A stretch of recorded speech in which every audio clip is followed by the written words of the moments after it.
Hi, I am a wheelchair and my name is Becky.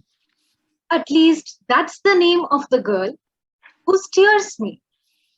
She gives you a smile, so true. But you don't see that, do you? That smile on her face, you don't see. You're just so busy looking at me. I wish if you could have looked at her closely, you would have found that she is no different, full of life, love, and thought. So tell me, who is disabled? Is it Becky? Or is it you? Or is it completely subjective and just a point of view? It is with this troubling question, ladies and gentlemen, that I welcome you all to the national webinar on conceptualizing disability and disability studies, organized by the Center for Disability Research and Training, Kirori Mal College, in collaboration with Saksham. Established in August of 2021, with the self-professed intention of promoting disability studies as a legitimate field of academic inquiry, the center hopes to provide the students and the scholars with a unique opportunity to understand and theorize the experience of disablement in ways that would unsettle the traditional conception of the phenomena. It is in this spirit that we have organized this event. Is disability synonymous with the disabled person's impairment? Or is it something that the society imposes on top of a disabled person's impairment? Is it merely a clinically diagnosed medical condition of the human body gone wrong? Or is it a form of social pathology that stigmatizes and marginalizes disabled people? In other words, how should we understand and conceptualize disability? To explore these and other like questions, we are extremely fortunate to have with us today Dr. Shilpa Das, Professor at the National Institute of Design, Ahemdabad. Welcome, ma'am. Before I hand over the platform to you, I would like to invite Professor Someshwar Sati, Coordinator, Center for Disability Research and Training, Kirori Mal College, to moderate the session. Thank you, Yashaswi. And I could not agree more with you that today we are extremely fortunate to have with us Dr. Shilpa Das, who happens to be an old friend of mine, and the two of us are co-travelers in the terrain of disability studies. In fact, Shilpa is the vice chair of the Indian Disability Studies Collective, the IDSC, and there is no one better to start our discussions on disability and disability studies. So welcome, Shilpa. And I would also like to extend a warm welcome to all the participants of this event. I'm sure that over the next hour or so, you will have a great experience and your understanding of disability as a lived phenomena would be enhanced and hopefully transformed. I think that all of us agree that the very mention of the word disability evokes in the popular imagination countless images of the human body gone wrong, images of fractured and fragmented bodies, images of unseeing eyes, unhearing ears, and muted voices, images of abnormal bodies and unstable minds. Here we should stop and ponder that why is that the mention of the word evokes such a negative connotation. Perhaps it has much to do with the way that we use the term in common parlance. Disability is used in day-to-day language as a clinically diagnosed medical or physical lack or deficit that hinders the growth and development of an individual in ways that his or her potential to perform routine life functions is hampered. What we witness here is that there is an attempt to define disability within a discourse of medicine and to trace the phenomena to the individual and his or her body. But is this what disability actually is? Here, I would like to invite you and to ponder about the example of a wheelchair user confronted with a flight of steps. When the wheelchair user is faced with a staircase, he or she is unable to negotiate the different levels of the building. But the moment the same wheelchair user is provided with the facility of a ramp, he or she ceases to be disabled. He or she is able to negotiate the different stairs of the building, the different floors of the building with great ease. If this is the case, then should we trace disability to the human body? Or does disability have something to do with a hostile, disabled, unfriendly environment that hinders the growth and development of an individual's personality? I'm sure that over the next hour or so, Shilpa will enlighten us on the matter, and she will be exploring how the concept of disability evolved from an individual-centric concept in the models of, in the religious, charity, and medical models to a socially centric concept in the social and right-based models of disability. She will also be introducing us to the various terms that are generally used to refer to disabled people and discussing them in detail about what would be the right term that we should be used. Now, I would like to invite Shilpa to the platform, and please, Shilpa. Thank you, Someshwar, and greetings, everyone. Thank you, Center for Disability Research and Training, KMC, Delhi University, and Saksham, and of course, Professor Someshwar Sati for inviting me to conduct this session.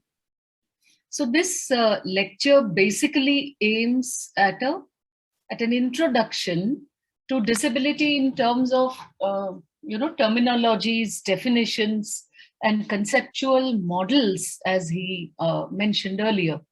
So let's start with a discussion. Could you tell me the English terms and terminology that you have heard with respect to disability? Could you please type in the chat box? Any term related to disability that you can think of? Impairment, okay. Thank you, Priyanka. What else? Challenged, okay. Yes, Meenakshi. Physically challenged, mentally challenged, specially abled, differently abled, different, yes. Thank you. Any other? Okay. Divyang, yes.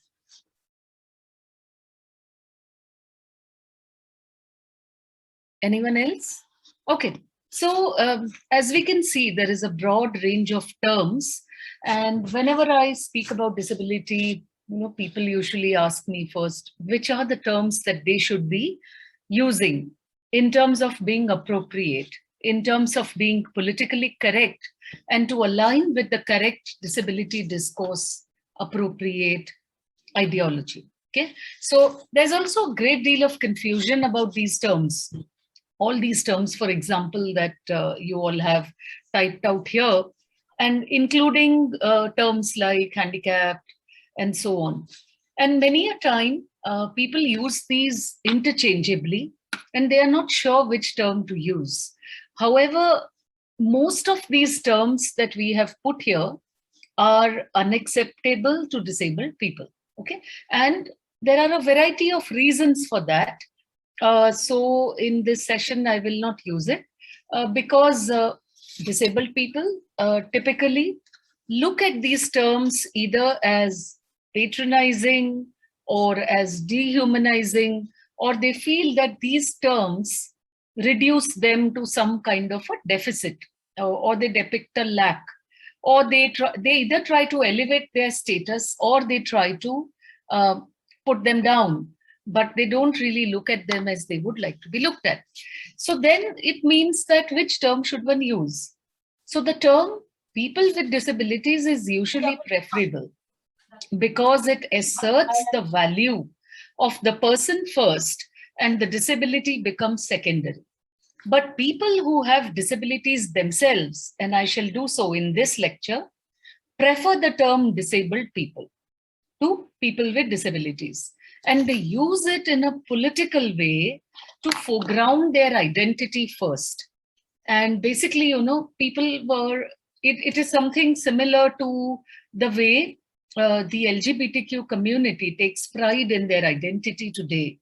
And so this is a term that has been appropriated by people with disabilities. So people often say that, but when you use the term disabled people, then it becomes like a label. And you cannot talk about the person first and the disability separately. And they say that disability is an essential part of your selfhood and identity. And hence, they prefer this term. So this is also in line with a model that I'm going to talk about later on in the session, which is called the social model of disability, which says that people with impairments are disabled by society.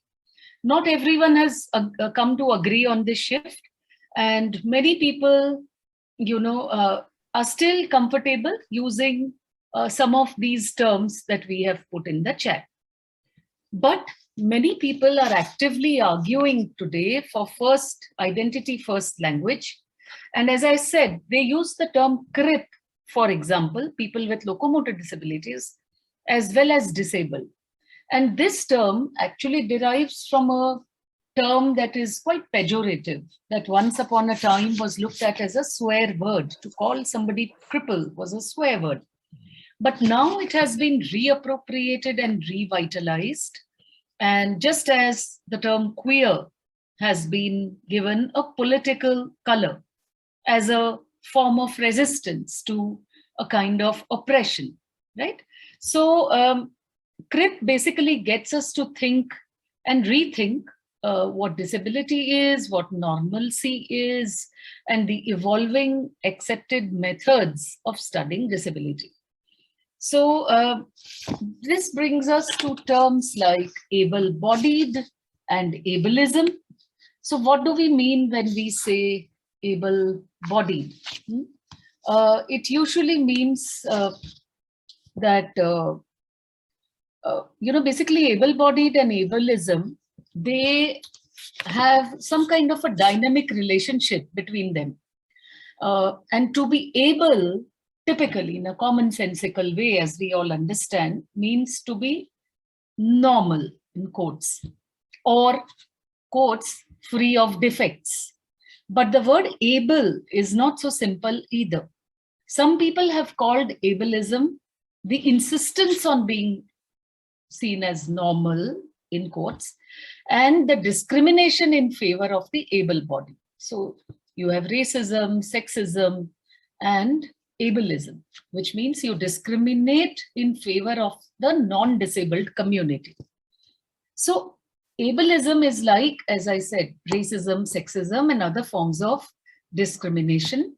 And it also includes the idea that a person's abilities or characteristics are determined by disability, or that people with disabilities as a group are inferior to non-disabled people. So another term that has been coined by a disability scholar is normate, and Rosalind Garland Thompson first came up with this idea of a normate. And she says that, and she wanted to make the term normal seem problematic rather than a routine term that people use, okay? And therefore she came up with the term normate. But since 2016, one of you wrote, Divyang, in the chat box, we all have been hearing this Hindi term, and it's the official term used by the government of India. Now, what does Divyang mean? Divyang typically means a divine body, somebody who has a divine body. And since 2007, when India signed and ratified the UN CRPD, persons with disabilities was the accepted term. So in Hindi, for example, you had the term Vikalang. But with Divyang, as Professor Someshwar Sati and Professor GJV Prasad write in the in the introduction to a book of theirs that was published in 2019, they write about the term Divyang, and they say that religion is used here to give a positive slope to disability, normalizing it like, a God-given condition.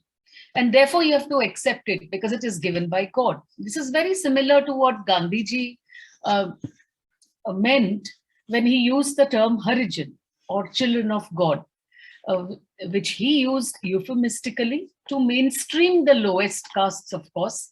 But in doing so, certain oppressive values and systems were made acceptable. And therefore, this term was ousted, and people started using the term Dalits to mean those who were crushed underfoot and who were oppressed. So Divyang as a word takes the focus away from the rights-based approach to disability. And there has been a huge resistance to this by disabled people in India. Now let me share my screen. Just a minute, please, and share my slides with you all. I'm not able to.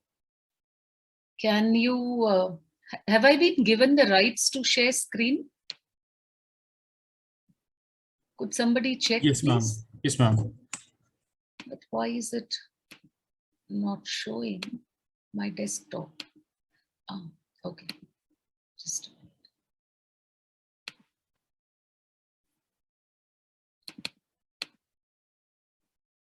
Are you able to see my screen now? Yes, ma'am. Yes, ma'am. Are you able to see the slides? Yes. Okay. All right. So if we look at this fact sheet, the WHO says that disabled people are the world's largest minority. And this figure is actually increasing each year through population growth, through medical advances, and through the aging process. As you can see, India has more people with disabilities than the total population of UK, Canada, or Australia. And you have more statistics here. So let us start now by looking at a few operational definitions of disability. Now you may wonder why definitions are important. Definitions are important because the action that is taken and even the social policies that are framed are made on the basis of these. For instance, if you look at disability as a disaster, as a personal tragedy, you will pity disabled people. You will see them as victims of tragic circumstances, and social policies will try to compensate them as victims. But if you see disability as social oppression, then you will see disabled people as collective victims of a society that does not care for them, you know. And so social policies will then focus on removing the oppression. So definitions also, you know, empower people. They influence who people think or feel they are or ever can be. And there are, of course, many, many definitions of disability, each of which is shaped by different social, cultural, historical, and legal determinants. And sometimes they seem to be a little contrary to each other. So what do we mean by disabled people? In Europe, it may mean people with all these bodily conditions that you see on the slide. And, you know, this slide shows which are the disabilities in terms of Indian law, the Rights of Persons with Disabilities Act, which you see in the left-hand side column. So there are 21 bodily conditions that the government now recognizes as disability. And before this, we had another act of 1995 in which only 7 bodily conditions were deemed disabilities. So we have moved a little ahead in terms of inclusion of various conditions as disabilities. But again, I should point out that within the Indian legislative framework, you know, disability is often determined by giving certificates, which each state has a board that is constituted and which gives out these certificates. So they calculate a degree of impairment, and you need a minimum of 40% in order to be defined as disabled. But again, there are a lot of problems here. The same person, if from 2 different state boards, may have 2 different percentages of disability, and this has often been seen. So this brings us to these 3 terms, impairment, disability, and handicap. And they are often used interchangeably, you know, we use one or the other term. So it was in 1980 that for the first time, the WHO gave us this threefold sort of classification. And it said that, okay, an impairment is a certain permanent or temporary psychological, physiological, or anatomical limitation in the structure and function of an organ. And disability, as per that definition, was that because of this condition of a bodily organ, what are the restrictions on you for carrying out a particular activity, right? So maybe somebody experiences difficulty in reading or writing and so on. And handicap, as per this definition, meant disability plus factors in the environment that restrict you. Okay? However, this definition of the WHO that we just saw and other similar ones were not acceptable to disabled people and their organizations, and not accepted widely. So because Mike Oliver, for example, critiques them in 2003 when he says that they are based upon able-bodied assumptions of disability. They are ableist, they do not correspond or correlate to the lived experiences of disabled people. And also, it was critiqued that these kind of definitions medicalize the disability and policy making. Okay? So we have seen that down Western history, right from Aristotle's Politics in 350 BC to the Roman Empire, where disabled people were conceptualized as monsters, to Charles Darwin's On the Origins of the Species, which came up with the theory of survival of the fittest, all have been oppressive of disabled people. And basically, you know, it led to some kind of a social hierarchy being positive. And in fact, it is this theory that led to the extermination of 3 million disabled people in Germany in Hitler's time, as we all know. So the word cripple has had an interesting kind of historical run, and it has been associated with various kinds of meanings, you know, over time. So according to the Oxford English Dictionary, it has been associated with terms like infirmity, affliction, monstrosity, which I mentioned earlier, deformity, the term cripple itself, which derives from the idea of one who creeps. And invalid, again, was a very early medical shading of a broad range of infirmities that resulted from injury or illness. And then again, for those of you who are interested, you could read about Foucault and what Foucault has to say in terms of the abnormal, Anyway, so in the 19th century, disability became very firmly kind of connected through discourses of medicine, statistics, and law.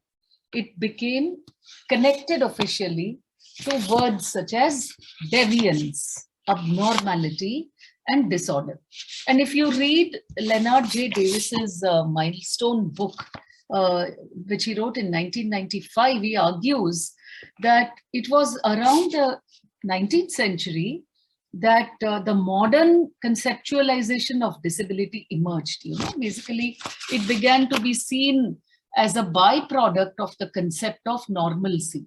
And normal is a term that came from the Bell's curve, from statistics. So people who were at the margins were the outliers, basically, if you remember the Bell's curve.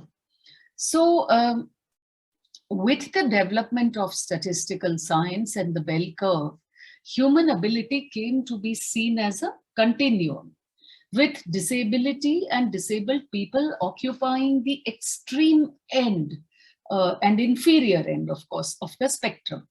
And then during the late 19th and early 20th centuries, of course, you had other terms like slow, retarded, feeble-minded.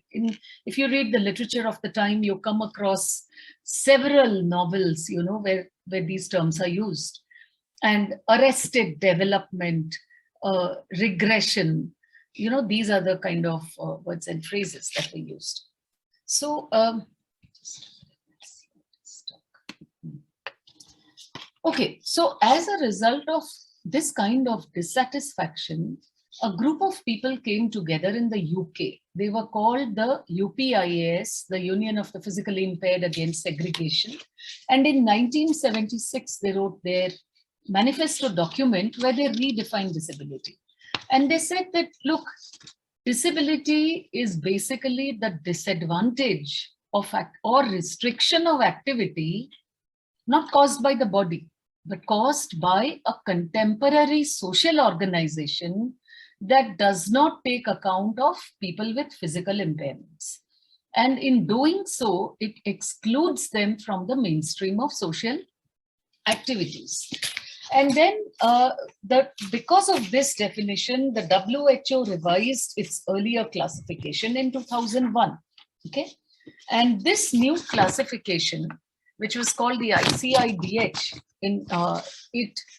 once again reframed the definition of disability, and it put in environmental factors also, besides personal factors such as gender, age, education, and so on, and environmental factors which were physical, social, cultural, institutional, economic, and so on. It put these into these definitions. But if we put aside these definitions, it would be rewarding to see how disabled people themselves define disability and how they perceive themselves. So people with disabilities look at themselves at disability as a social and political category, okay? Because it entails a struggle for choice, for empowerment, for rights. And they look at it as social oppression. So it was Len Barton who in his book, Disability and Society in 1996, first brings this up. So the overriding anguish of these scholars is that disability is perceived as a problem. And the disabled persons are, because they are looked at as problematic, they are excluded from the mainstream, from the making of the cultural, political, and intellectual world. Okay? And so in the 21st century, we had the first comprehensive human rights treaty, which was called the CRPD, the Convention on the Rights of Persons with Disabilities, which shifted the disability discourse towards a rights-based perspective. And in this paradigm, disabled people were to be viewed as subjects with agency who were empowered enough to change their lives and having the agency to claim those rights that they had and to make decisions about their own lives. So having said that, let us look at India and let us look at how we perceive or we have typically traditionally looked at disability in mythology and folklore, for instance. So the very first thing, that we come up with here is the principle of karma. And the way Indian society perceives disability is a product of many factors, very complex in its cultural mind, a product of a philosophy of life that has been in an ancient culture like ours, been shaped over millennia. So typically, the Hindu or the Buddhist mind has apprehended the world since Vedic times as a weary place, as a grindstone, literally to use a metaphor, and human existence as a millstone that is tied around your neck. You are chained, you are bound. And as by this indeterminate web of myths, beliefs, and history. Okay, so this is the philosophy of karma. And what does karma say? It looks at an individual's life as the predetermined effect of his or her past actions in an earlier life. So karma prevails like a great leveler, through the samsara or the course of births, deaths, and rebirths. So basically, karma is the law of action and reaction. As you sow, so shall you reap, cause and effect. And but a necessary precondition for karma to be operational is the existence of a body. So the individual body is a necessary instrument for enjoying happiness or suffering the miseries that result from karma. And typically what has happened in India, which we have seen, is that most disabled people, their families and other community members believe that disability, like everything else in our lives, is attributable to cosmic factors like fate, God's will, and karma. The last as a kind of punishment for the sins that you may have committed in your previous births. And equating disability with this law of karma has basically given disabled people and their families some kind of a solace, some kind of an understanding of a phenomenon that is beyond their control. And this moral principle in India holds sway among several religions and is known by various other synonyms like Kismat, Naseeb, Karam, and so on. And it gives a moral reason for explaining these perceived differences in human beings that otherwise we cannot justify. Then again, we see that Indian folklore and Indian mythology, both have been permeated by stereotypical disabled characters. So who are the two that you remember from your epics? Two disabled characters, two villains, if we may put them like that. Right, so Shakuni in the Mahabharata and Manthara in the Ramayana, right? And but of course you have Dhritarashtra and you have several other people. So these characters, what do? They legitimize metaphoric and symbolic uses of disability. Now, in these narratives, what typically happens? There is a disability in the person. So Manthara is what is called, she has a hunchback, and Shakuni walks with a limp. He's locomotor impaired. Here, disability is only a visual difference, but this visual difference in the body is imbued with, is loaded with meaning, and which is usually negative. So negative cultural stereotypes prevail. I remember growing up in my childhood, hearing how Manthara was cunning, how Shakuni was cunning and evil and wicked and so on. And this is where is the origin of disability being equated with evil first comes about as something to be afraid of and to not trust. So Shakuni and Manthara are both, the people who are evil and who trigger all the cataclysmic events that happen in their respective narratives. So you have this Sanskrit saying, no, and I remember it from my childhood, which says, Yatha Akriti Tatha Prakriti, which means the kind of body you have, the form you have, determines your character, what kind of character you will have. And as we can understand, this kind of a perspective of disability is as a problem. It's not realistic. And when you have a kind of understanding in a culture that form determines character, then what does it mean? It means that the non-disabled identity, the able-bodied identity, is given more kind of positive, meaning, and it is sustained. It's considered to be the normative identity, and it is rewarded with a superior position. So these kind of internalizations of these kind of cultural constructions, because when one is growing up, one through the process of socialization, one gets conditioned to looking at oneself through the eyes of the non-disabled world. And they completely disempower disabled people. And also, if you look at a lot of other texts, whether it is Charaka Samhita, whether it is the Manusmriti, even Kautilya's Arthashastra, all of them have a very negative approach to disability. And for example, they say that if you have an auspicious event, keep the disabled away. If you,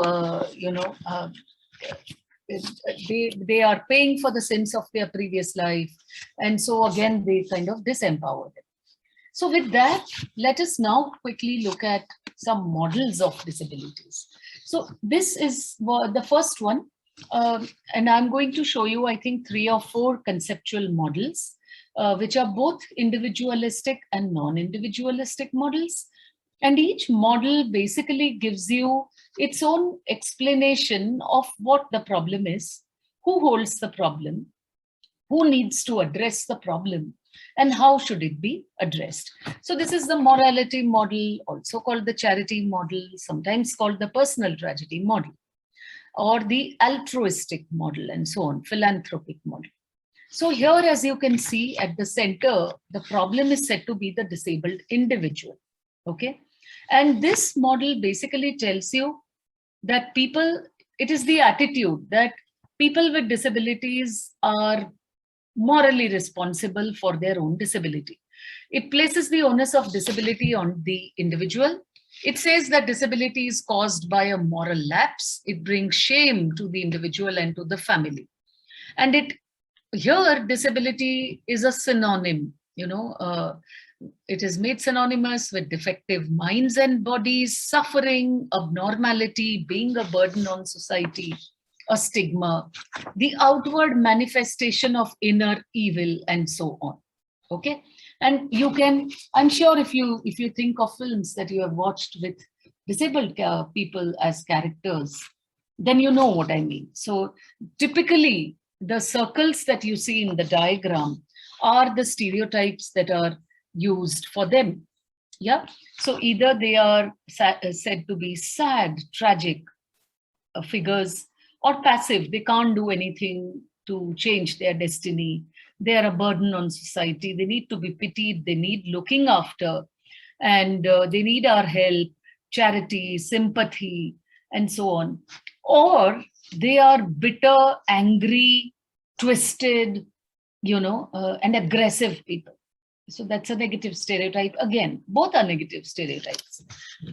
And in the same light, you also have, so again here, all these terms like terrible bodily conditions, social deviance. And if you have read literature, these are the terms we have often come across, the stigma of disability, and so on. And this continues till today in many, many ways. this kind of invalidating view. It permeates literature, it permeates media representations, cultural beliefs, and is rooted in the idea that disabled people are unhappy and they crave to be normal. They want to be normal. So here the person is depicted as a victim of tragic circumstances and as being unproductive. So they are expected to accept their situation with courage and patience. And, you know, stereotypes, as I said, of various kinds of passivity are ascribed to them. And they are restricted to very powerless kind of roles. But there is yet another kind of stereotype here that I need to particularly point out, which is the stereotype of the disabled person as brave, as inspirational, and as courageous. Okay. Now, this is also a stereotype, mind you. And in this, they say that they have overcome their disabilities by their extraordinary efforts. And this is called the supercrip phenomenon, in which you can also throw in hyper-masculinization, like basketball sports, wheelchair sports, or hyper-femininization, you know, women with disabilities as beauticians and so on, thrown in for good measure. And here their families are expected to be caregivers and provide everything that they may need. So in India, particularly, you know, in South Asia, great personal sacrifice is expected from the families and from the parents. With that, we move on to the medical model. This is the second individualistic model. And here you have, this is constructed and this is sustained by the medical establishment, by biological scientists, by rehabilitators, physiotherapists, psychologists, policymakers, and sociologists. And when they write about disability in these terms, it becomes the official and the most authoritative definition of disability. And many disabled organizations and activists point out how this kind of an understanding has led to the social control of disabled people. So here, as you can see through the circles, again at the center, the problem is said to be the disabled person, because it is said that his or her body has a problem. Okay. And so the focus is not on the experience of disability. It considers impairment and disability as synonymous and treats disability as an affliction of the individual's body, mind, or senses. So they'll say that there is a norm, a normative condition, and disability is a deviation from that norm, a pathological condition, something less than human. And again, it is perceived as a personal tragedy, something that happens randomly to, you know, unfortunate individuals, and which they need to accept and come to terms with. So the keywords in the lexicon of this model would be illness, suffering, management, coping, and so on, adjusting, and so on. And what this model is saying is, you have a problem in your body, but don't worry, your damaged or disabled body can be cured. We can perform a surgery on it and make it whole again by medical or aesthetic standards. So again, as you can see, this is a disempowering representation of disability. It does not treat disability as a complex life experience. And the social production of disability, written by sociologists and doctors and so on, also endorses this kind of a view. So in fact, the medical model, you know, one understands that disabled people do need the medical establishment. One is not denying that. But the model continues to stigmatize disabled people because it says impairment is equal to disability. And it does not say that what is around the person makes for disabling life experiences. It calls disability, as I said, a personal tragedy or an abnormality. And it conceptualizes disabled people as not having the power to bring about change in their lives, that they are acted upon by doctors, by physiotherapists, and so on. So again, obviously, there is a problem. Now, this shows us that we live in somatic or body-centric societies, where the well-functioning body is upheld as the ideal and the disabled body is termed abnormal or defective or inferior or lacking, okay? A defective departure from a standard. And where little attention is paid to the self-concept of the disabled person or how their identity is shaped. So that brings us this kind of critique of both the individual models, the morality model and the medical model, led to what is called the social model in the 1960s in the West. Because disabled people and disabled people's organizations, they expressed a collective sense of injustice. And they said that this prejudice that we face is social oppression, no less. So Hunt, for example, challenged the prevalent view or the existing view of disability at the time as a personal suffering of impaired individuals by arguing that disability lies. This is the earliest kind of, formulation of the social approach. So he says that it is in the area of our relationship with, quote, normal, unquote, people that disability lies. And thereafter, various other, disability scholars wrote about the fact that disabled people are segregated or set apart from the ordinary because they are seen as different or as posing a challenge to commonly held social values, and that they appear as unfortunate, useless, oppressed, sick, and so on. So Hunt, in his book, he says that disability represents everything that the normal world most fears, tragedy, loss, the dark, the unknown, even death. And so this is the social model. You can see at the center, the problem has shifted. It is not the individual anymore, but it is disabling society. And it is because of all the things that you see in the circles around, in the yellow circles, that disability is created. This was articulated in the work of Mike Oliver in 1983 in UK. And he coined this term, the social model. So the social model looks at impairment as a word that is value-free to describe certain characteristics of disabled bodies. Now, in this model, disability has nothing to do with the body, but it is a social construct. And why does this happen? How does it come about?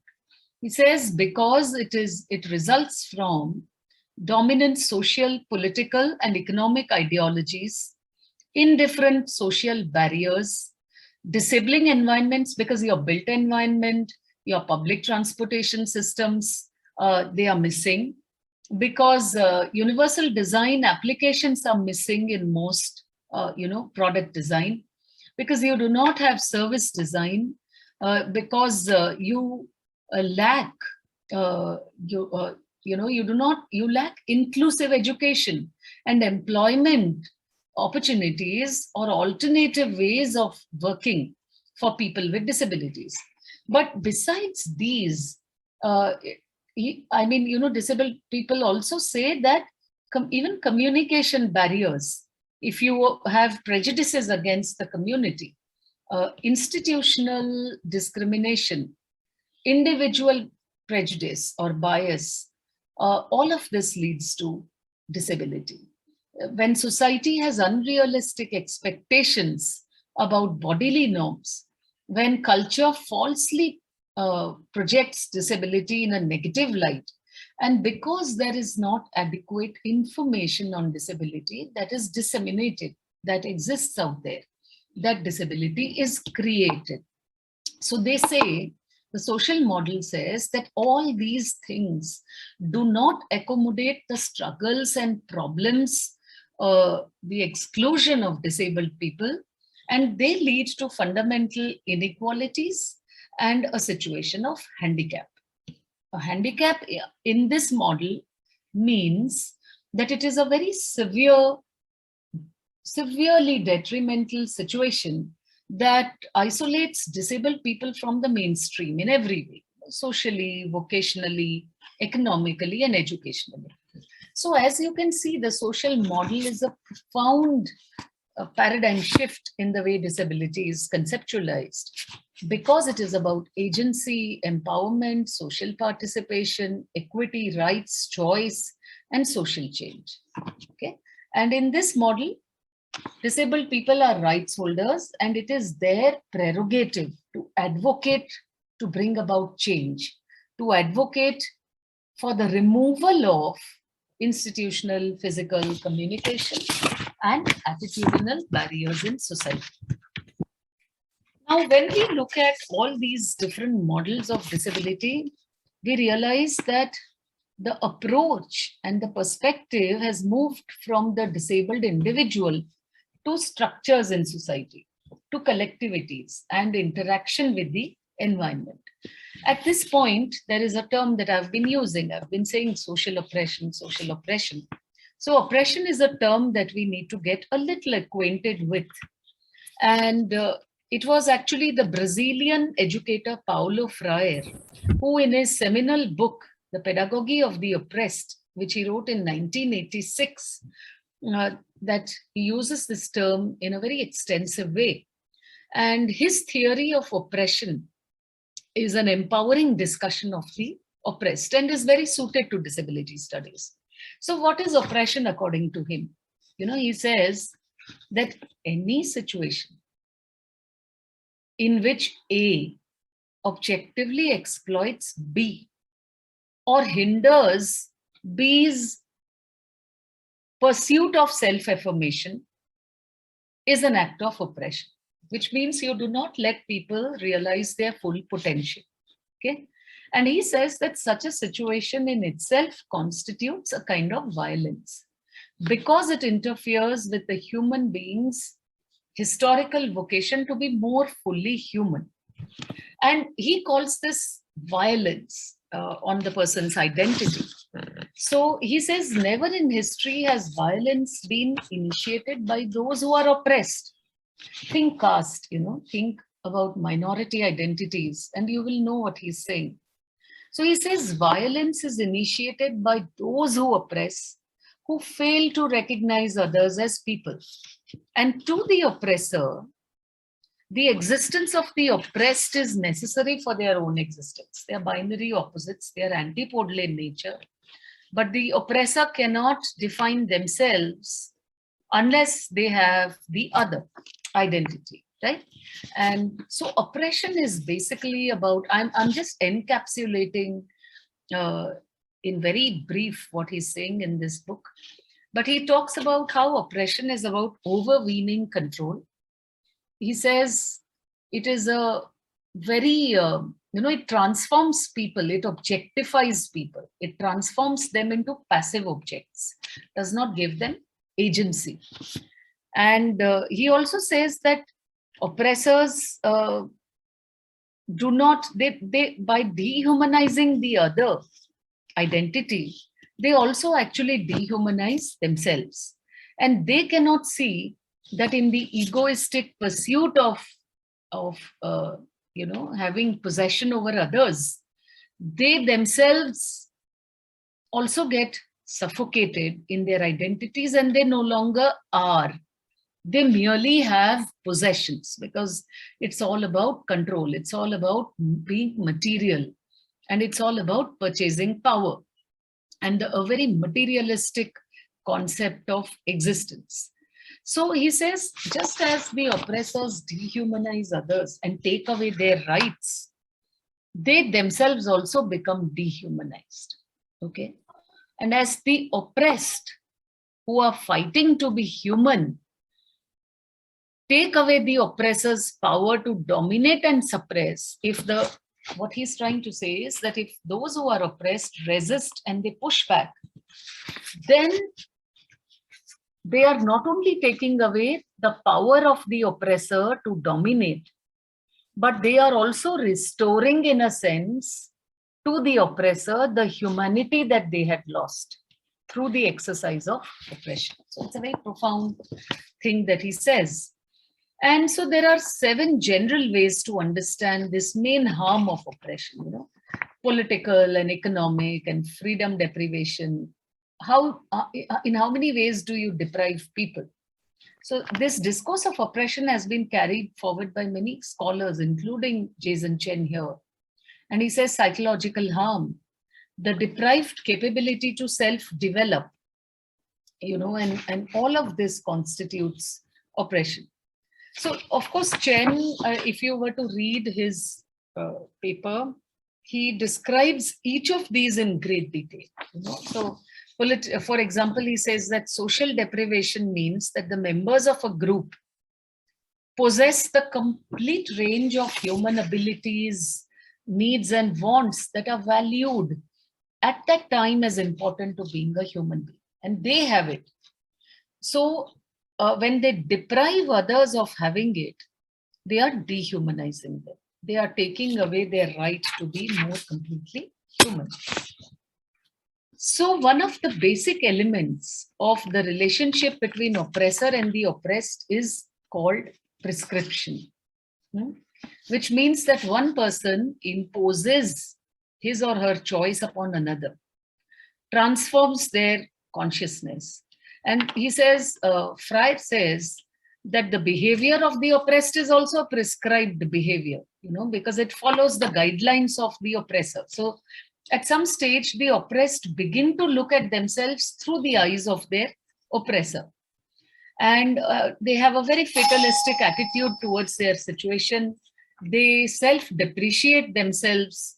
They internalize all these, disempowered and disempowering kind of identities about themselves. And so he then talks about surmounting this situation of oppression. And to overcome this situation of oppression, he says that people must first critically recognize that they are oppressed, and then through transforming action, they can create a new situation, one which makes possible for them to pursue a fuller humanity. But he says that although they want to be free, they fear that freedom also. So at one and the same time, they are the oppressed, but they are also the oppressor whose consciousness they have internalized, and which is why they don't extricate themselves out of that situation. And this he calls the tragic dilemma of the oppressed. So he says, what characterizes the oppressed is their subordination to the consciousness of the master, of the one who is in a higher position. So he says next, that in order to wage a struggle for their own freedom, they must first perceive their oppression, and they must believe that there is an exit point out of that oppression. It is something that they can transform through proactive action. And this perception in itself is a powerful one. It's a sufficient condition for liberation, and it should be the motivating force for liberating action. So this in short is what Freire has to say about oppression. But there is one more thing. When he talks about, there are 2-3 more things about social oppression that I should talk about here. He says that if you really want to change structures, then you have to get over your immobility, your passivity. And you have to, oppression will not disappear by itself.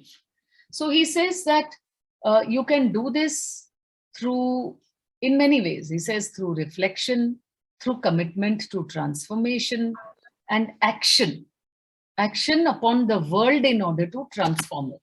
So he says, you must become involved in the organized struggle of your liberation. Only then can you truly believe in yourself. So he says that the oppressed have to confront reality critically, simultaneously, acting upon that reality.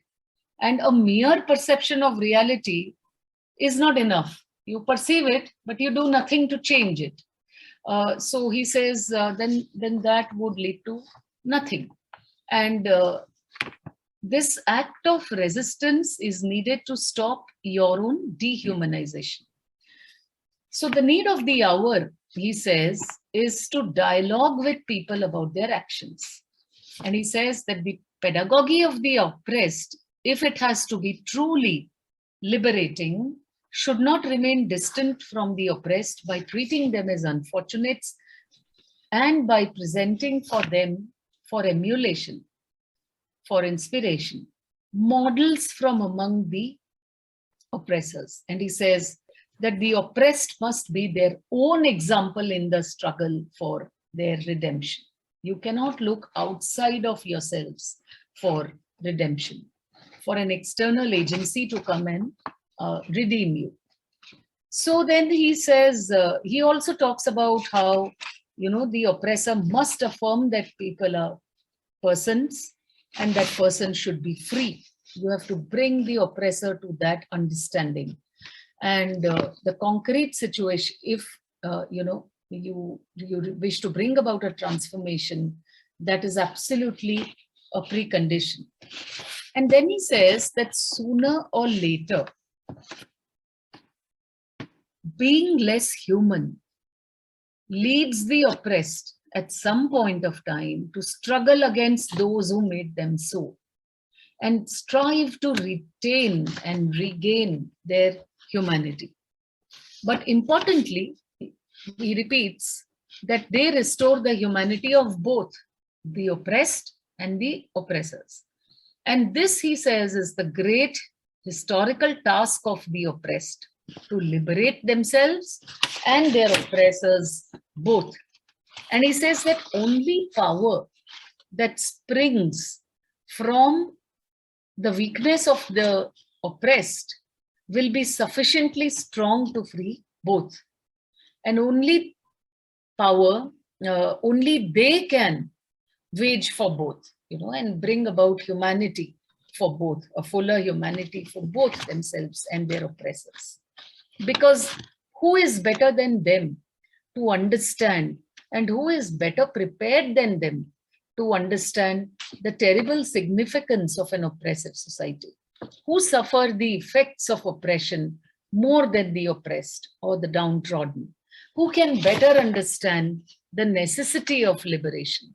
It is necessary for the oppressed to realize that when they accept the struggle for humanization, they also accept from that moment their total responsibility for the struggle.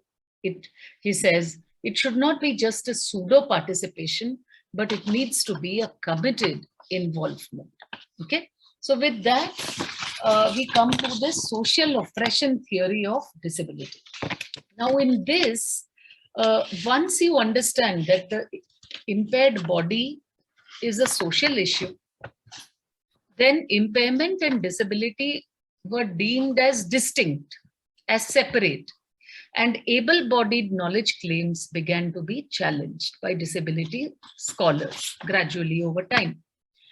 So they talk about the ways in which the experience of disability is culturally changeable, depends and varies from culture to culture. And also it is largely determined by the way in which economic development and the ideology that accompanied it set disabled people at the margins of social and economic activities and institutions. So they assert that you need to define disability in terms of a site of social exclusion, discrimination, and oppression, and as both a personal experience and a global phenomenon with widespread economic, cultural, and political implications for society as a whole. Okay, and they say that social discrimination is a subtle thing, but it is just as powerful. So if you, for example, stare at people with visible disabilities, you create barriers. If you ask probing questions about how a person got their disability, it creates barriers. And while you might be thinking that you are not one of those who are involved in disabling disabled people, it would be important to stop and consider. Are we friends with people with impairments? Do we date people who have disabilities? Have we learned sign language? And do we know how to talk to deaf people? Are we, in fact, creating a barrier around us and then allowing access depending on whether people are disabled or not? So these are the kind of things that came up. So then there was a group of scholars who critiqued the social model, okay?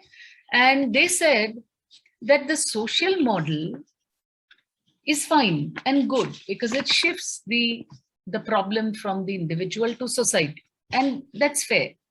But the social model does not look at differences in culture, cultural processes, cultural discourses, and how they create disability, how they generate disablism.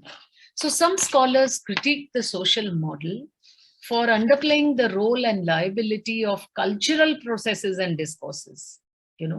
A certain culture will look at disabled people in a certain way. Another culture will look at disabled people. So I remember several years ago with two of my colleagues at NID, we were working on an outreach project on disability. And we went to 9 different districts of Gujarat, each with a different kind of demographic, very carefully selected. And then we found that a certain community, had a certain cultural perception, a negative perception of disability.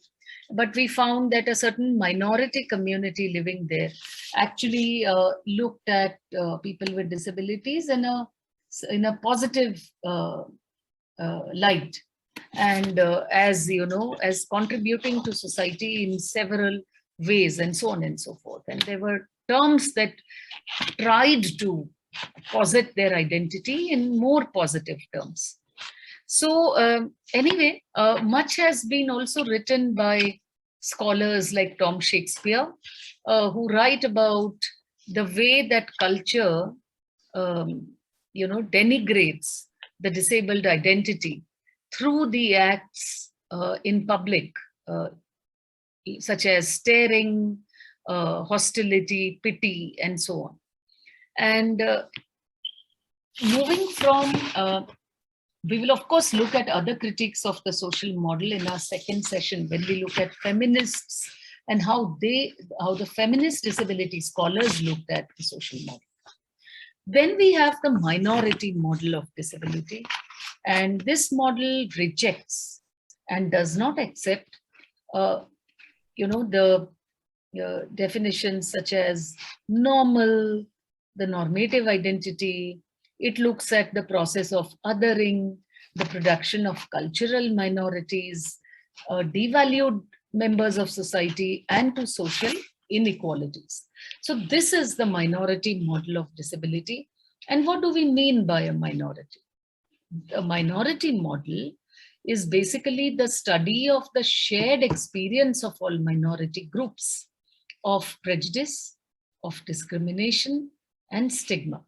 Okay, so what do we mean by that? In this model, what happens is that the person's entire identity is enveloped by this overwhelming classification of disability that hides all other attributes or characteristics or skills or abilities that the person may have.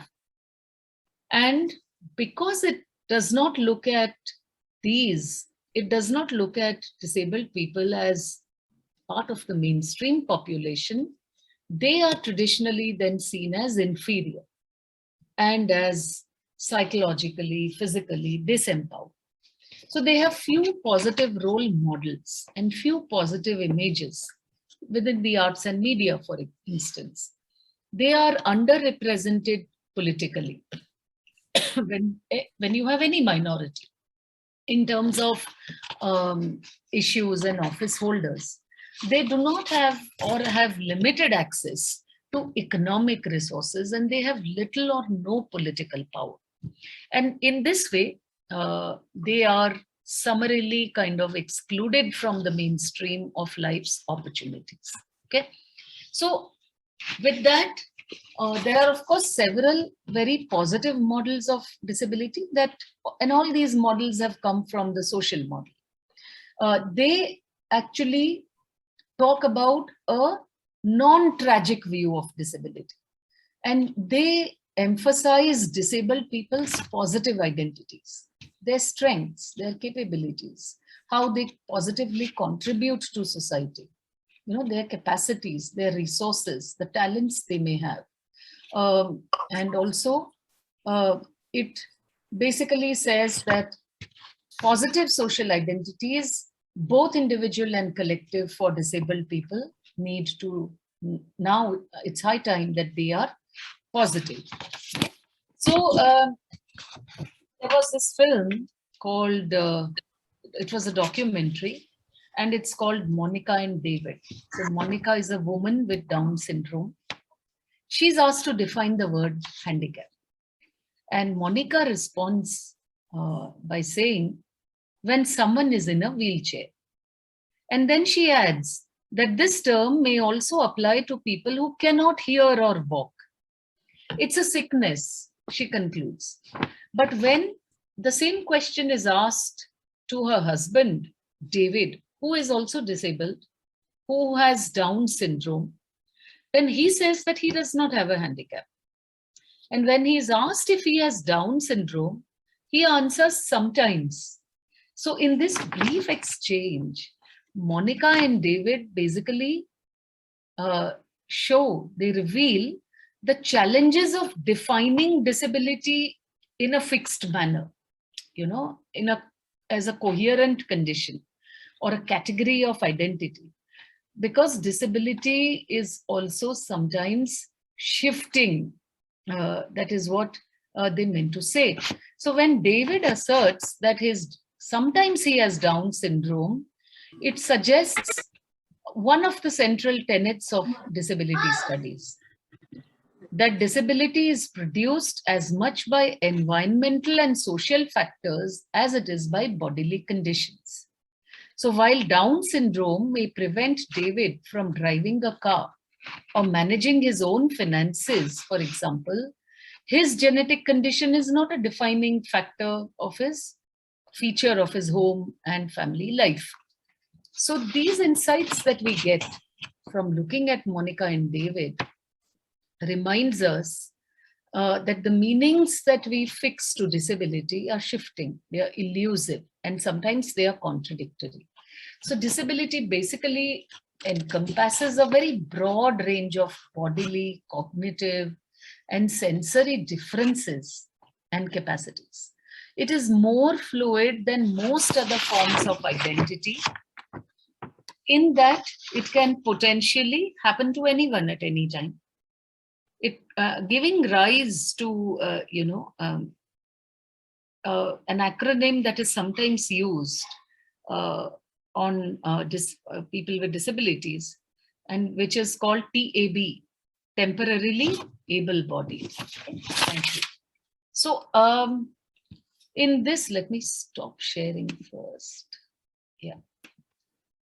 So basically, in this session, what we try to do is first look at commonsensical understandings of disability and how we typically look at disability around us. We try to look at some official definitions of disability, both national and global. Agencies like the WHO, which have posited these definitions. We have also tried to get a snapshot. I tried to give you a snapshot of some of these key models of disability: the medical, the social, and the minority rights model also.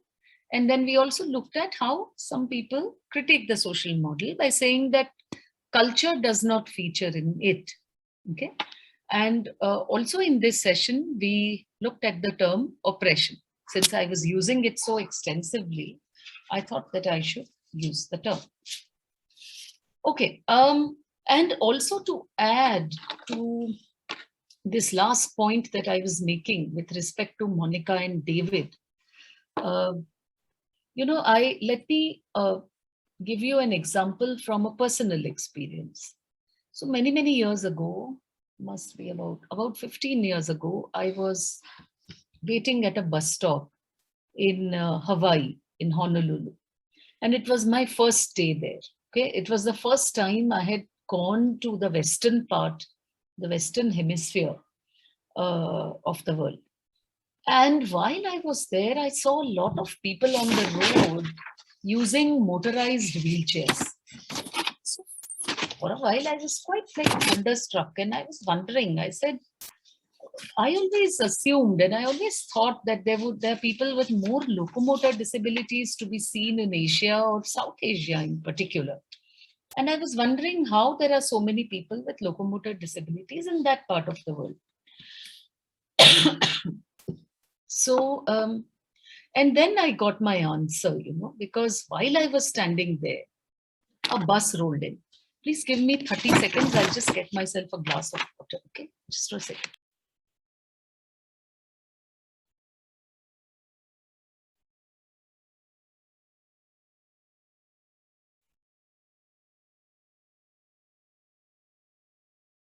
Yeah. So when this bus rolled in, and at that time, we didn't have those kind of buses in India that we have today, these hydraulic buses. So suddenly the queue just moved to one side. A girl was using a wheelchair, and everyone made room for her to come to the head of the queue. The driver pressed a button, and that lowest step rolled out. So very expertly, she maneuvered herself, seemed like she was using it, doing this every day, into the bus. She was taken up with her wheelchair inside the bus. And then the moment the steps, went up, inside the passage was wide enough for her to maneuver the wheelchair. The people who were sitting in the first row of seats, they got up. So these seats were like what we find in our railway bogies, you know, you can fold them. They got up and they folded their seat. So she went up to that seat, and there was a belt there, like we find the belts in cars. So she tied it around herself, and the driver started the bus. And it was then that it occurred to me why there were so many people around in that part of the world that I saw out on the roads. And why ever not, don't we find people using wheelchairs in public spaces in India? When you go to watch a movie, when you go out to eat at a restaurant, how many people using wheelchairs are able to access these public spaces in India? Yeah. And I had my answer that because it was, and not only because it was the public transport system and the built environment was accessible, but also it was ingrained into the collective psyche of the public, you know, giving way to the person using the wheelchair to board the bus first, and so on. So it was also an attitude, a social attitude. Well, I think with that, I'll end here. Thank you. That was a awe-inspiring presentation, Shilpa. I admire the wide range of your references and the lucidity with which you made us understand the various nuances of disability experience. I would like to hand the proceedings over to Meher so that we could have the question answer session. Meher, are you there? Yes, sir, I'm here. Good evening, ma'am. It was very nice to hear you talk. It was a very great session. So I'll be starting with the chat box first, and if anybody wants to unmute themselves, then they can also raise their hand and we can move forward with the questions, if that's all right. Sure. Okay, so Ramsunil sir says, physical as well as social disabilities need positive discrimination for their upliftment, but any such positive efforts by the governments is viewed by the majority as infringement on their entitlements. So question is how and what steps may be undertaken that find acceptance among general masses? Let me just try to read this question and understand Right. it. Just give me a minute.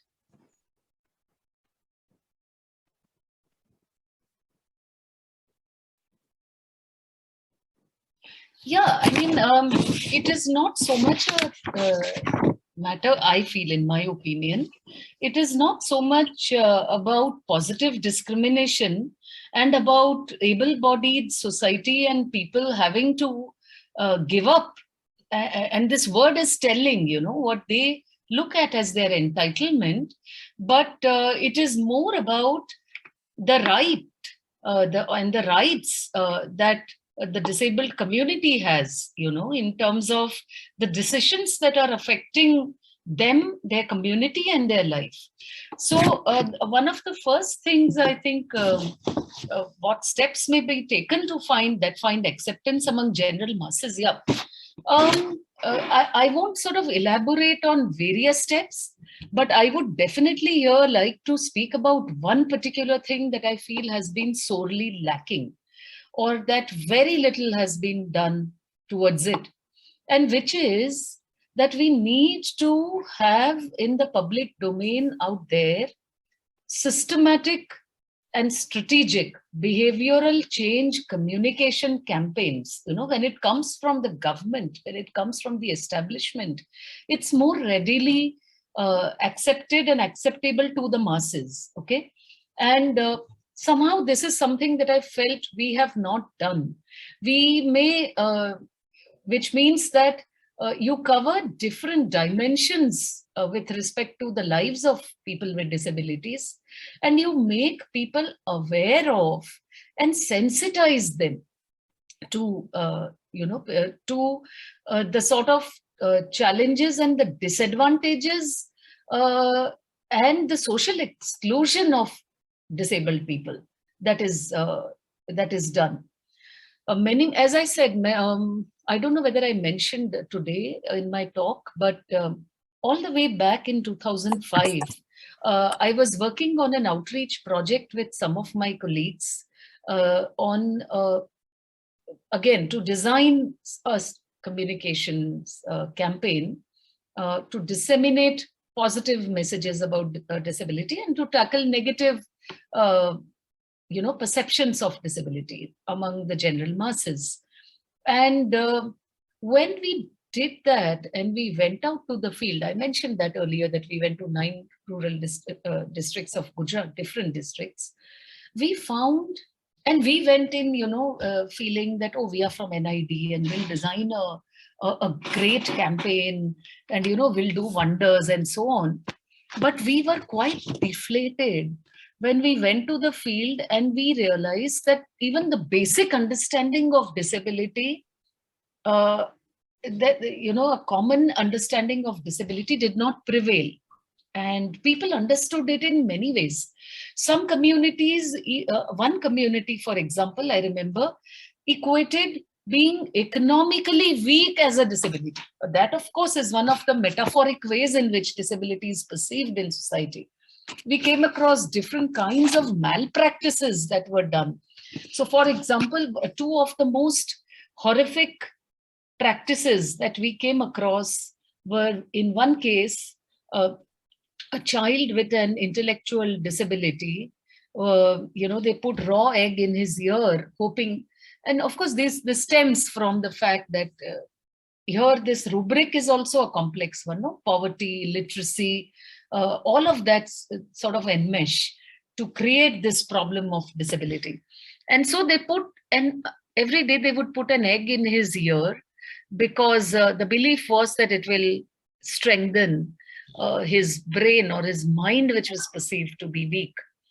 And in the process, they ended up making the child hearing impaired. and lost his hearing for life. So those kind of things, people with polio in a certain district that we went to, in a certain location in that district, huge rocks and stones were tied to their legs, and with the belief that this will strengthen the limb. So the point I'm trying to make is that there are several levels at which we need to design and disseminate these messages about disability to different kinds of stakeholders as well. It's not just the common mass. We need to even sensitize people in the medical fraternity. So many people with disabilities, how many of us have experienced extremely negative and disempowering, we've had very humiliating experiences where your need for privacy is not considered by doctors or interns, where in the process of designing a prosthetic, without they don't consider that you may need some privacy also. Forget the fact that you are a woman, and this may be done in the presence of 10, 12 people who are looking at you, who are looking at your limb in a certain way. So these are the sort of things that need to be done to sensitize the community, I feel. And you can then devise a series of messages that need to go out. And which messages need to be, again, these messages do not just need to be, they need to be disseminated by different people who hold a certain authority in society. So for example, in a certain rural area, your ASHA workers, your Anganwadi workers, your panchayat heads, the sarpanch, or the school teacher, the local school teacher, they may be very powerful and influential people. So how do you rope them into this to spread these messages? That was a very long answer, but I hope I managed to answer. Yeah. Thank you, ma'am. Thank you so much.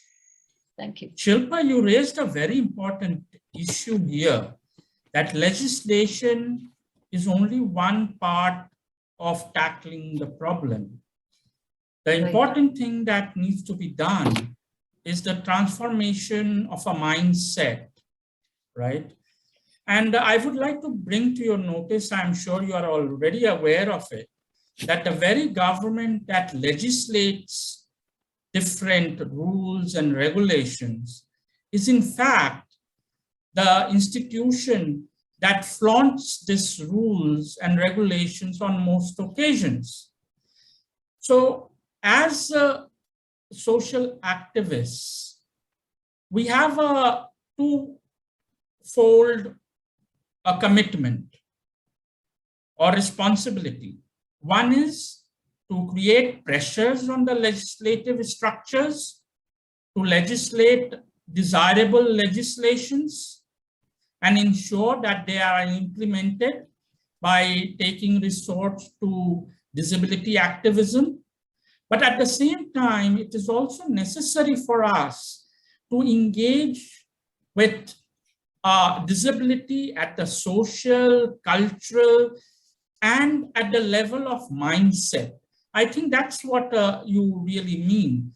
If we take care of our mindset, perhaps 80% of the problems would be solved. Very true, Someshwar, well put. Right. Could we move on to the next question then? Sure. Yes, Meher, yeah. Yes.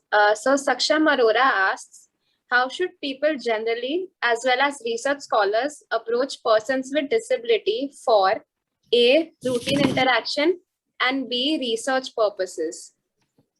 Yeah, that's a good question. Thank you, Saksham, for that question. I would actually, just say that you approach them as you would approach anybody else,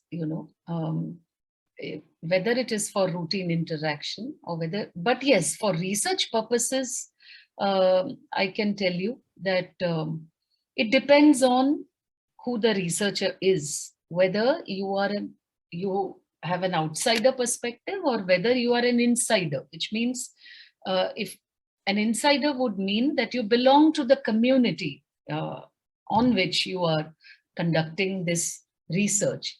So for instance, and of course, you will have a certain perspective depending on whether you are an outsider or an insider, and there is a value in both. Let's start with that. So many a times we find that not just disability, but any kind of vulnerable community or marginalized identities and communities, when you are carrying out research, sometimes I tell my students also, that don't just go out there with and poke your, your dictaphone under their nose or take pictures and so on the first day. Try to first speak to them and informally meet them a couple of times, as many times as is required before your formal interaction with them. It helps always to get to know them, to establish a certain rapport, and then with a certain respect for that person's identity, you could carry out your research, whether it is you're conducting an interview or whether they are part of a focus group discussion or whatever it is. So that certainly makes a difference. If you are an insider in the community you are carrying out research on, then I think, and that is what I did with my own PhD, because my doctoral studies was on women with disabilities in a certain part of Gujarat, and especially Ahmedabad city. And it's not as if I first did this, I met them, I interacted with them, but in the course of carrying out the interview, when you are an insider in the community, then you also share your experiences. If somebody is trusting you and sharing their lived experiences with you, then it is only fair that you also in turn share your experiences with them. And I'm not saying that one should do that because, it's a negotiation. But all I'm saying is that sometimes in the course of the discussion, when the discussion or the interview is at a critical stage, it seemed to me to be selfish to not in turn put myself also out there in a vulnerable situation, or share my own personal and lived experiences. So also one goes by, in terms of research, one goes by one's gut. You may speak to 50 people or 20 people over the course of weeks or months, and no two individuals you will find when you start your research and you are underway are similar. So you also acquire these kind of skills on the job, so to speak, and you do get a fair sense of what precisely what you are asking in your question.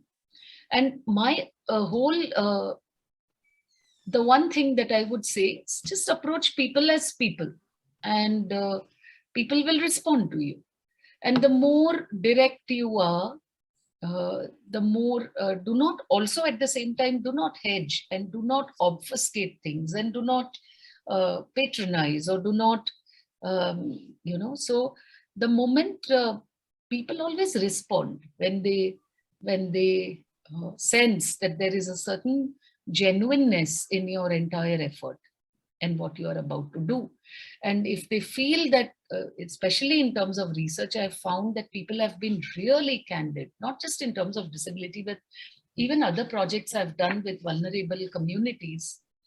There is a certain basic trust, that relationship of trust that develops, and then people are very candid in terms of sharing. And it's then a very selfless kind of dynamics between both the researcher and the researched.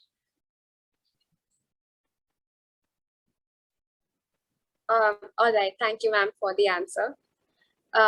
Another question is that, could you please share your thoughts on portrayals of disability in graphic narratives? Also, how the delineations of the differently abled in graphic narratives differ from the conventional novels? Yeah, Noble, unfortunately, I'm not really, my exposure to an entry into the world of graphic narratives is fairly recent. But yes, unfortunately, it's not an area that I can talk about.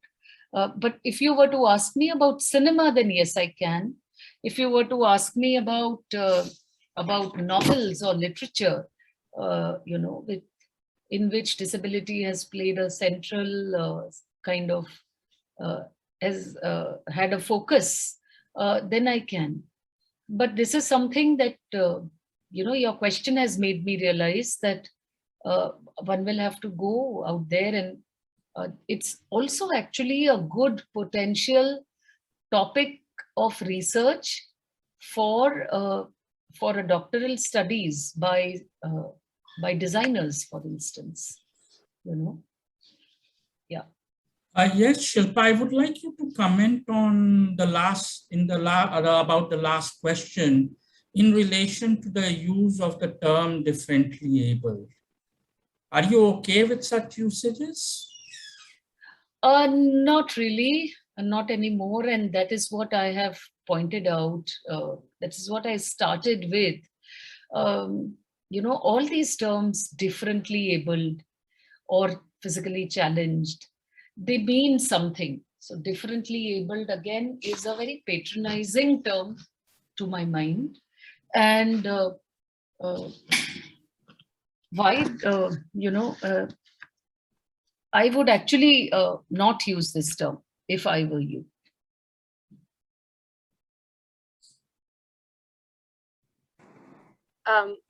The intention, sorry, Meher, just one sec. The please, intention in such a usage, the intention of the person is, of course, to be considerate and to be sensitive. It's not used by anybody in a pejorative way, in a negative way. But the term to a person with a disability, this term seems anything but considerate. And we look at it as one of the terms that takes away our agency, or that disempowers us, or that puts us in a passive kind of light. Yeah. Yes, Meher, you were saying something. Yes, I was just saying that there was a very similar comment that this person had made in the chat box. It was a concern and a question, I guess. So this person said various terms used for person with disabled like Divyang, handicap, differently abled, PWD. Ma'am, these terms create more confusion among common people. So I think it just refers to the fact that how a lot of us get confused as to what is politically correct or what is sensitive and inclusive enough. No, fair enough. Even it's not as if, I find that even people within the community, or the disabled community, sometimes use these terms, and so one is not trying to posit a morally superior position in some way. One is just, I started this session by talking about these terms, right? And the differences between them. So Divyang, of course, I spoke about extensively. But today, terms like handicapped, it has a very negative currency. And more importantly, the way that disability is used as a metaphor when we are speaking. So for instance, somebody will say, that's such a lame excuse. Or somebody will say, are you a retard? I sometimes find, young people joking among themselves or calling, oh, retard, come here, or somebody will say that she was really handicapped by the fact that she was not carrying her laptop with her at the time. So we use these terms very routinely. And that is also something that we need to be conscious about, that's a lame excuse, or and there's so many, if you can think of them. Can you all come up with a list immediately? As of now, I can't recall most of them. Someshwar, would you recall some of these metaphors of disability that are routinely used? But you know what I mean. Gunga Behra Sarkar, love is correct. blind. I think, yeah, even Yes. blind. Yes. Yeah. And the way these terms are used sometimes. Are you blind? Can't you see? I mean, if somebody trips, or are you deaf? Couldn't you hear the doorbell? So there is also a need to be conscious in the way we use these terms. Right. Yes, ma'am. I agree. It's very true. Somebody, Saksham is asking, would it be possible to have some sessions on behavior which are inappropriate? Actually, there are quite a few NGOs that routinely carry out, conduct, workshops and sessions on these kind of things, including the NCPEDP also. I have found in Delhi that it does that. So as the Blind Persons Association, I have known in different cities to be doing that. So you could get in touch with an NGO in your own city, which carries out and conducts these kind of workshops. Today, of course, I think, I cannot immediately recall who, but just as Tarshi, for example, carries out, conducts these workshops online now on sexuality related issues. Someshwar, would you know or recall an organization or a collective that is doing these kind of sessions? The one that we had in Lucknow at the IDSC conference. Yeah, that was the Xavier's Resource Center for the Visually Challenged. In fact, our center is in tie-up with them, and we want to carry out a similar projects of the kind that we carried out at Lucknow, because that is the way that we can actually sensitize people and try to change their attitudes towards the phenomena, which, as you said, is half the work done. Yeah, so Xavier's Resource Center for the Visually Challenged is definitely there, and perhaps in 2-3 years' time, I hope our center would be performing the same kind of work. Right. In Ahmedabad, for example, the Blind Persons Association has been doing it, and there are various other bodies. So the same outreach project that I had mentioned, it was a 2-year project that we did with the government of Gujarat and with Handicap International based in France. And we had a Swiss funding agency and a British funding agency as our sponsors. So in that project, because we had to come up with creative outcomes and deliverables as part of the communications campaign, television spots and public service announcements, films that were disseminated on TV, or long interviews and short interviews for the radio, long plays and short skits for radio, and so on. And there were a lot of print deliverables also, stickers, booklets, and so on and so forth. It was a mega project. But I remember that before we got all our creatives, and they were writers, theater people, poets, all kinds of creative people, artists, illustrators, we actually did a workshop with them.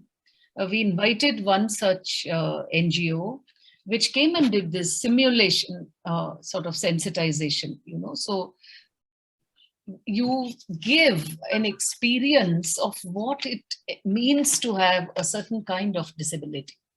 And you give a physical kind of experience of that. And that exercise of 2 hours when, somebody's hands were tied up and the person had to eat, or somebody was made to sit on a wheelchair and had to negotiate his or her way around our campus and so on, it really made them sit up and understand much more than what the presentations we were giving initially. So then we realized the importance of these kind of sensitization workshops.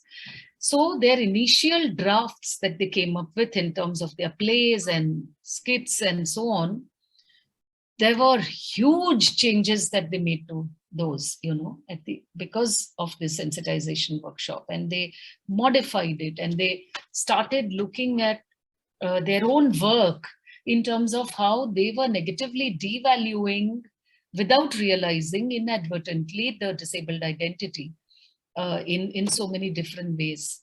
And what was happening in the universe of these narratives, whether it was the person who was able to change his or her life, or whether someone was coming to their rescue and so on. And it was truly something wonderful and an eye-opener, not just for them, but even for us, as a team, to see how such a workshop could make such a huge difference. Yes, and a person also comments how these workshops could be made an integral part of our curriculum, like in the colleges as well, or in schools, to sensitize. Yes, of course. Right. See, disability studies is like the outcast, So you need to, how many of us in school textbooks recall, in our English textbooks, for example, having a disabled character as a central character, or any character at all. And if they have been, and in all my 14 years of schooling, I only recall one story, and it made that character come out in such poor light that I, as a child, was cringing in that classroom, and I was ashamed to look up, because I thought that my classmates were looking at me in the same way, But of course, times have changed a lot, and curriculums have changed, and pedagogical practices have changed since then. We are talking about almost 40 years ago, perhaps. But still a lot remains to be done. And I always feel that school textbooks is where one needs to start, So yes, but even in college curricula, disability studies features. Now we have several colleagues across the country who are trying to have disability centers and cells and integrate disability studies into their curriculums, but we have a very long way to go still. Agreed, yes. And Ria wanted to know if you could expand on the field of feminist disabled studies. Yeah, I'm going to do that, Ria, in my next session. So next time it's primarily about not only disability studies, but then I will take off to feminist disability studies. How can we not do that here? All right. You'll just have to wait till day after tomorrow, Ria. That's great to hear, ma'am. Dharmendra also asks, as student community, how can we deconstruct false perceptions created by our society regarding disability? How can we actually contribute to the noble idea of an inclusive society? Yeah, so you could take issues in your own environment at your college to begin with. I mean, things to do with the built environment, for example, which is not in your hands. So what your college building is like, how accessible is it to people with disabilities? And you could take these, beginning with things like that, to actually generating discussions and bringing disability center stage in your discussions and in your activities and in your extracurriculars and so on. I remember that when I was at college, all those years ago, and today St. Xavier's College, Ahmedabad, of course, has a lift installed on its premises. It was one of the first colleges in the city to do so. But when I was in college in the late 80s, very early 90s, we didn't have a lift in the college. So all the students at my college who used wheelchairs would leave their wheelchairs on the ground floor, and then they would literally crawl up the stairs to the second floor, to the third floor. I had two classmates at college who crawled up, and who went up to the classroom. Now, can you imagine what the situation is in the monsoons? Because the floor is dirty, so their clothes get dirty. And women, especially women with disabilities, students who crawl, girls, when they are menstruating, there is a high degree of absenteeism for obvious reasons, right? And so there are all these different kinds of issues. There are even today colleges or schools, of course, where you do not have a separate boys and girls toilet. Sometimes you have these toilets, but they are locked. I've seen that happening at the school level in terms of a project we were doing on primary schools in Orissa. And so the girls would have this, they would say that if they had to change their sanitary pads, then they had to run home and so on. And so anyway, studies have established that there is a very high degree of absenteeism. Many a time, parents discontinue the education of the girl child at the high school level or when she reaches puberty at Menarche, because there's nowhere, there are no separate toilets. And because they perceive the girls to be more vulnerable. But as I was saying, let me not digress, at my own college, today, and that too, despite the fact that I was a student with a disability myself, how could I not have seen and how could I not have raised these issues? So today, when I look back, it feels terrible. It really, I really feel terrible inside. So it's not as if, that if you are a non-disabled student or teacher or person, that you ought to do something. It is also the fact that many a times I find that people with disabilities themselves do not see the problems of other people with disabilities or the issues that they face. It takes some time and it takes exposure and it takes a lot of life experiences to be able to understand that. So as you can do a lot with your managements, just look around and first speak to the students who have disabilities. You'll be surprised with the kind of issues that they have with your environment. And two people may seem to have locomotor disabilities, but the challenges they face are completely different. So there was this student of mine 2 years ago who could not sit, and it was a shock to me because after 2 years of his being in the program, I realized that, when I actually sat him down one day and said, we need to talk. And I figured that even that one step, a very low single step that we had to go into a certain meeting or presentation room he could not negotiate that. And whereas it didn't seem overtly that, he had a severe disability. So it's also a very heterogeneous community. And within the category of the same disability, you have different people. So it helps. At the very first, you need them to speak in their own voices so that you get a deeper understanding instead of speaking for them.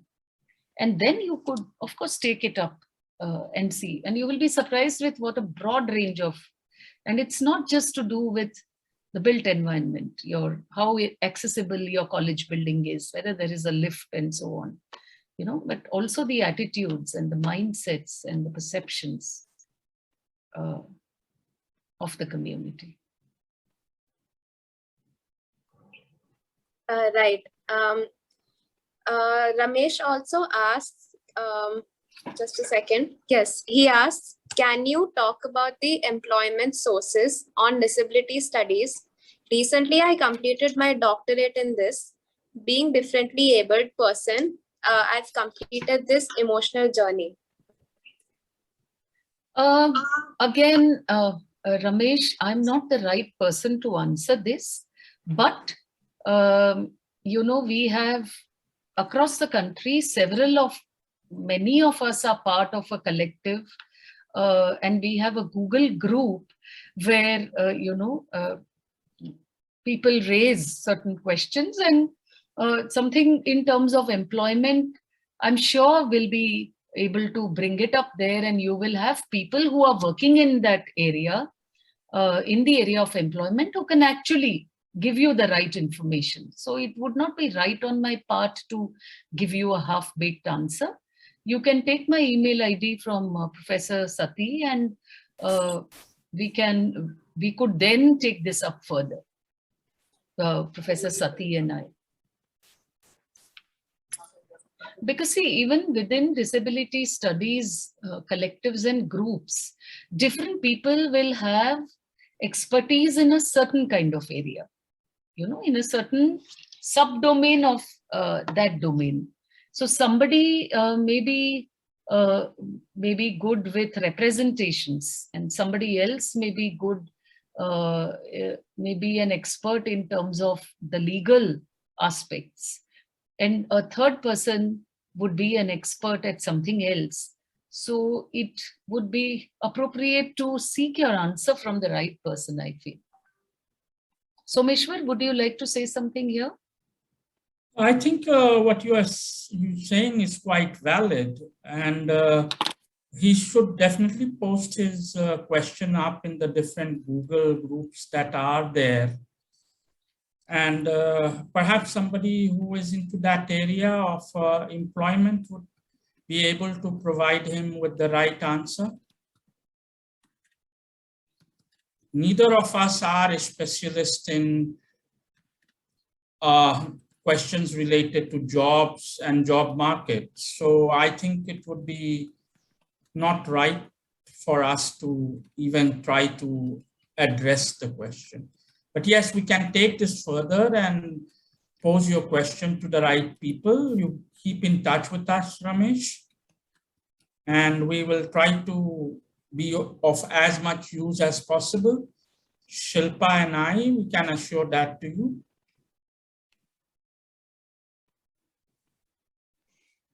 All right. Thank you, sir. There was another follow-up question by Dharmendra. Ma'am, if we look at legislative efforts, then we find that the governments have, by time, normalized things in forms of quotas, scholarships, and other formal things. But these efforts have not worked adequately. So what kind of programs can be launched or worked upon? He's asking for your comment on this issue. Yeah, I'll try to answer your question from a different, perspective. That once again, in terms of efforts and initiatives of the government, everything depends on how the government in question looks at disability, disability-related issues, and what needs to be done, who needs to do what, for whom, and how, So, as I said, that if you start with an understanding of disability, for example, as in this way, as Divyang, yeah, then again, you are functioning within a certain discourse in a certain way, and I do not know how the programs that would be launched by the establishment would, with what spirit and in which manner it would be more kind of empowering or rights-based and so on. Even in terms of legislations and the huge efforts that these have entailed, in terms of both the 2016 Act and the 1995 Act, it's never been without a struggle. It's never been without the representations of various disability groups, of individuals, and what they placed. It's not been without a struggle, and even here there is still a lot that needs to be done, and there's still a lot that needs that is lacking. There are, for example, the 2016 Act, includes 21 bodily conditions, but a whole lot of a range of other disabilities are left out. So are they to be considered disabled or not? And then how does it then manifest in terms of access to various resources, scholarships, and everything that your question lists out? So issues are big and small, and yeah, much remains to be done. Meher, could we take up only 2 more questions and then we will call it a day? Right, sir. We are almost done with questions actually. So in the previous questions, both of you mentioned Google groups. So Saksham was just asking if it would be possible that you could maybe send a link of some Google group on the chat box itself, or you can even share it with us and then maybe we can mail it to him. Sure. The Google group includes people working in the area of disabilities, people both with and without disabilities themselves. They are academics, activists, research scholars, doctoral scholars, doctors, anyone and everyone who is working in the area of disability. So one is to gain access to that and be included in that Google group. The other is to seek answers to some questions. So answers to those questions we can easily get you, as Someshwar and I said. And to be included in the Google group, and we are not, it's somebody else who actually is They could started forward their that. emails to us and we could Exactly. Forward it to the concerned persons. Yeah. Include them in the Disability Studies India group. Yeah. All right, then maybe whoever is interested can type in their email IDs in the chat box and we could note them down and then we could forward the same to you. Perfect. I think we are almost done with all of the questions. There was just this one comment which was made that I forgot to read it out. It was made by Sarabjit Kaur. So the comment is, the organizations working with disabled people need to put pressure on government to undertake development where facilities are to be provided for the disabled people. Like our railway stations are not disabled friendly, to mention one example. Yeah, very true. Yeah, that's true. And why only railway stations? I mean, even so many public spaces are not disabled friendly at all. You know, railway stations, airports, bus stands, of course, but also public buildings and, you know, even parks. The way parks are laid out with multiple levels would be difficult for several people with different kinds of locomotor disabilities to be able to access the parks. You know, it's something as simple as that. So yes, definitely. And there are organizations that are working in the area of disability that do that on a time, you know, from time to time. And yes, Sarabjit, of course, totally agree. Why just these places? As I said earlier, if we look at our own institutions, organizations, our schools, colleges, neighborhoods, you know, sometimes when I teach a course on universal design, I make my students do an access audit of their own homes, of their own colonies or residential areas. And colleges and so on, and then sometimes it proves to be really, comes across as a shocker, that it's not just the typical things that, एक ramp दे देने से कुछ नहीं हो जाता है. Ramps also need to be laid out in a certain way, at a certain angle, and today, if you look at the ramps that you find at the SBI, for example, ATMs, then they are so steep that no one would be able to access the ATM. Even a person who does not have even elderly people I have found, even young children I have found, find it steep and difficult to get up on that slope. So a lot remains to be done. That was a great session. Yes, just one last thing, Someshwar, in the same light. Today, there is a trend to the sort of flooring that we find in airports and malls and shopping complexes and commercial establishments. They are extremely difficult for people with locomotor disabilities to walk on. The fact that most of our buses still do not have, those talking signals or, what bus stop it is written and so on and so forth, causes a lot of problems. Yeah. With the hope that things will change as they are changing. Things are definitely not like they were when we were students, Shilpa. I think you would agree with that, and you yourself had mentioned the fact how things have changed.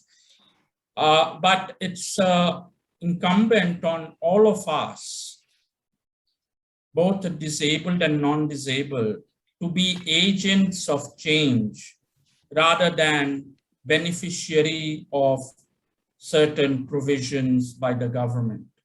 So that is something that I would like to lay great stress on. I would like to thank you for giving us a great session today. And if this is a signal for things to come, I'm sure we would have a great session on Wednesday as well. I hope that all of you will join us then, क्योंकि picture अभी भी बाकी है. Thank you so much. Thank you, Someshwar, and we meet on Wednesday now. Yeah. Bye. Bye. Thank you, ma'am. Thank you. Bye-bye. Thank you, ma'am.